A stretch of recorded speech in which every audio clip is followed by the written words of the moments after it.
Jake had always enjoyed the solitude of life on the road. The open highways, the hum of his rig, and the ever-changing scenery were all part of the job he'd grown to love. But one winter night, on a stretch of highway deep in the mountains, that solitude turned into something far more sinister. The evening started innocently enough.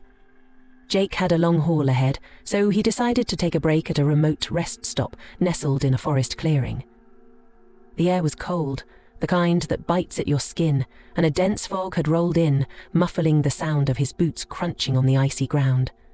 There was only one other truck parked in the lot, its engine idling softly. Jake felt a strange unease as he glanced at the other truck. Its windows were dark, and there was no sign of the driver. Shrugging it off, he went about his business and prepared to leave. As he climbed back into his cab, his CB radio emitted a burst of static. "Hello?" he said, fiddling with the dials. Oh, the response was faint, but clear enough to send chills down his spine. A distorted voice crackled through. "Don't stop. It's not safe." Jake froze, staring at the radio. Before he could process what he'd heard, a movement caught his eye. A shadow flitted past the edge of his headlights, too large to be a deer or any other animal he could think of. He peered into the fog, but saw nothing. He decided it was time to leave. As he started the truck, he noticed something peculiar.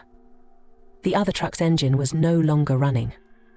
The silence was deafening, broken only by the faint hiss of the fog brushing against his windshield. Jake's unease turned to terror when he saw the other truck's door slowly creak open. Nobody stepped out. Instead, he saw deep, jagged scratches running across the inside of the door, as if something with claws had been desperately trying to escape or break in. He didn't wait to find out. Slamming his foot on the gas, Jake pulled out of the rest stop and back onto the highway. The fog grew thicker, and the road seemed to stretch endlessly. The eerie static from his radio returned, followed by a low, guttural laugh. "Hey, Jake," the voice rasped, drawing out his name. His heart raced. How did they know his name? Panic set in as the radio continued to emit unsettling noises, scratching, whispering, and finally, a voice that said, "You can't run. It's already inside." Jake felt a cold draft on the back of his neck. Slowly, he glanced in his rearview mirror. For a moment, he thought he saw a pair of glowing eyes staring back at him from the darkness of his cab. He swerved, nearly losing control of the truck, but when he turned to look behind him, there was nothing there. The next few hours were a blur of adrenaline and terror. Jake didn't stop until he reached the safety of a well-lit truck stop miles away. As he parked and stepped out of his cab, he noticed something that made his blood run cold. Deep claw marks etched into the outside of his trailer, as if something or someone had been clinging to it the entire time. To this day, Jake refuses to drive through that stretch of highway at night. He tells his story to fellow truckers as a warning, but not all of them believe him. Some laugh it off, while others exchange knowing glances, as if they too have encountered something unexplainable on the lonely roads. But Jake knows what he saw, and he knows one thing for certain: whatever it was, it's still out there. Story No. 2.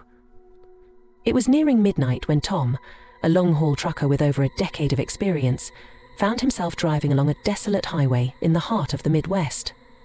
The road stretched endlessly, flanked by vast fields and an occasional silhouette of an abandoned barn.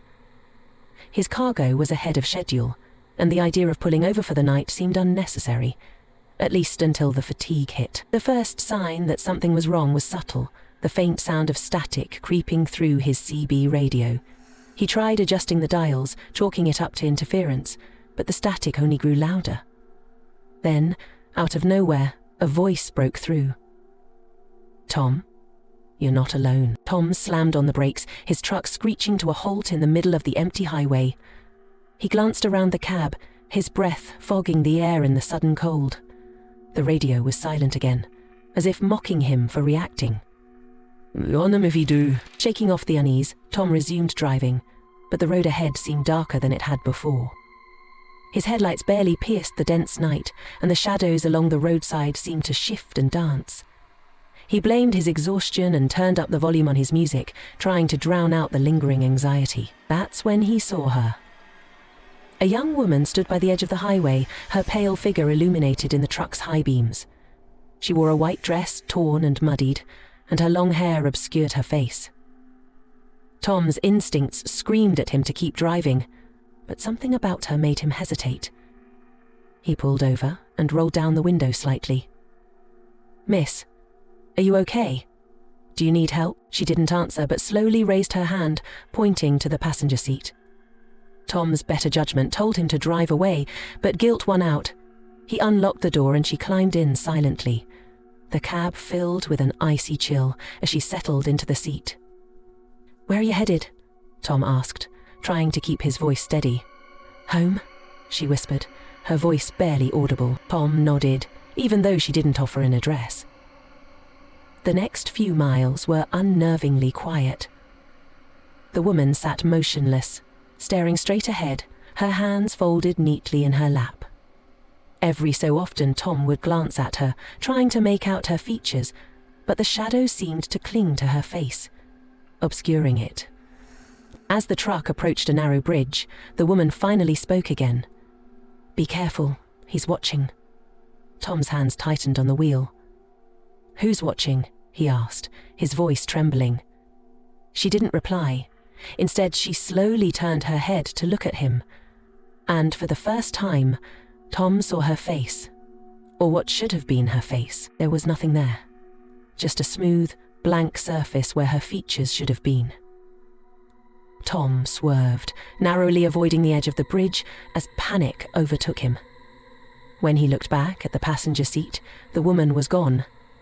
The door was still locked, and there was no sign that anyone had ever been there. Shaken, Tom drove straight to the nearest truck stop and parked under the bright lights. He sat there for hours, unwilling to leave the safety of the crowd. When he finally worked up the courage to inspect his truck, he found muddy footprints leading from the passenger side door to the back of the trailer and then vanishing completely. To this day, Tom avoids picking up hitchhikers, especially on empty highways at night. He tells his fellow truckers to do the same, because some passengers are looking for more than just a ride. Story No. 3 David had been trucking for years, crisscrossing the country and priding himself on knowing the roads like the back of his hand. That night, he was hauling freight through a stretch of highway deep in the Appalachian Mountains. The route was isolated, no streetlights, no cell service, and nothing but dense woods lining the road. It was past midnight when fatigue started to set in. David's eyelids grew heavy, and he knew he needed a break. As if answering his unspoken thought, a sign appeared on the side of the road. "Rest stop, 1 mile." He didn't remember this rest stop being there, but he wasn't about to question his luck. A place to park, stretch his legs, and grab some coffee sounded perfect. The turnoff appeared just as promised. A narrow gravel road led to a small, dimly lit rest area. There were 2 vending machines glowing faintly in the dark, a few old picnic tables, and a single restroom building that looked like it hadn't been cleaned in years. David parked his rig and stepped out into the chilly night air. It was eerily quiet, the kind of silence that pressed against your ears and made you hyper-aware of your own breathing. As he approached the vending machines, he noticed something odd. The snacks inside were outdated. Brands he hadn't seen in decades. Candy bars with long retired logos and sodas in glass bottles. It was as if the machines had been plucked from another time. Brushing off the strangeness, David decided to check out the restroom. The door creaked loudly as he pushed it open, revealing a dimly lit interior. The sink was cracked, the mirror tarnished, and graffiti covered the walls. But what struck him most was the smell. It wasn't the usual stale odor of an old restroom. It smelled like decay. He turned to leave, but something on the mirror caught his eye. Written in a foggy smear, as if traced by a finger, were the words, "You shouldn't be here." David froze, his heart pounding in his chest. The room felt colder, and the air seemed heavier. Suddenly, a loud bang echoed through the rest stop. It came from outside, near his truck.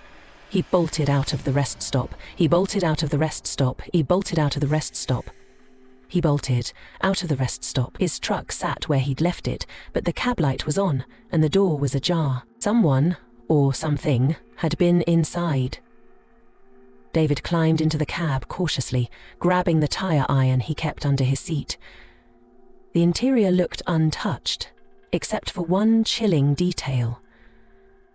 His GPS, which had been off, was now on. The screen displayed a map with a blinking red dot far off the highway, deep in the mountains. A sudden noise from behind made him whip around. In the darkness outside his truck, he saw a figure, a shadowy silhouette standing near the restroom. It was tall and unmoving, its shape indistinct but menacing. David didn't wait to find out more. He started the engine and sped out of the rest stop, gravel spraying as his tires caught the road. As he drove, the GPS screen flickered, the red dot disappearing. When he finally reached a more familiar stretch of highway, he glanced in his rearview mirror, expecting to see the rest stop fading into the distance. But there was nothing there. The turnoff, the sign, the rest stop itself.